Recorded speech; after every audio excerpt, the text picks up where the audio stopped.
CM KCR దివ్యాంగుల పింఛన్ను 3016 రూపాయల నుంచి 4016 రూపాయలకు పెంచినందుకు హర్షం వ్యక్తం చేస్తూ నల్గొండ జిల్లా నకరికల్ మండల కేంద్రంలోని ఎమ్మెల్యే క్యాంప్ ఆఫీసులో కేసీఆర్ చిత్రపటానికి పాలాభిషేకం చేశారు। ఈ కార్యక్రమానికి ముఖ్య అతిథిగా ఎమ్మెల్యే చిరుమర్తి లింగయ్య హాజరై దివ్యాంగులతో కలిసి బ్రేక్ఫాస్ట్ చేశారు। అనంతరం ఆయన మాట్లాడుతూ దేశంలో ఎక్కడా లేని విధంగా అభివృద్ధి పథకాల అమల్లో తెలంగాణ ముందుందని అన్నారు। ఈ కార్యక్రమంలో municipal chairman Rachakonda Srinivas Goud, market chairman జెడ్పీటీసీలు, నాయకులు, కార్యకర్తలు తదితరులు పాల్గొన్నారు।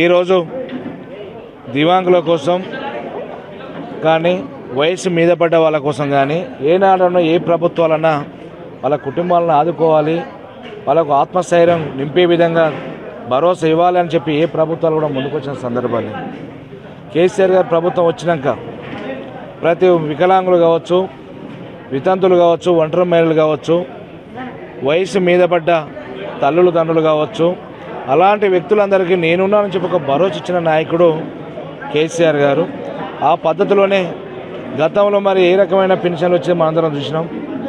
ఒక సావు కోసం ఎదురు చూసే పరిస్థితి ఉండేది, పెన్షన్ కావాలన్నా, ఒక దివ్యాంగుడికి పెన్షన్ కావాలన్నా ఒక సావు కోసం ఎదురు చూసే పరిస్థితి ఉండేది। కానీ ప్రతి ఒక్క వ్యక్తికి ఈరోజు దివ్యాంగులకు అందరికీ కూడా యావత్ తెలంగాణ వ్యాప్తంగా దివ్యాంగుల కోసం మరి 200 రూపాయలు ఉన్న పెన్షన్ని ప్రతి వ్యక్తి కూడా ఇవ్వాలని చెప్పి మరి అలా రాష్ట్ర వ్యాప్తంగా కూడా మరి 200 రూపాయలు ఉన్న పెన్షన్ని 2000 కార్యక్రమం చేయొచ్చు।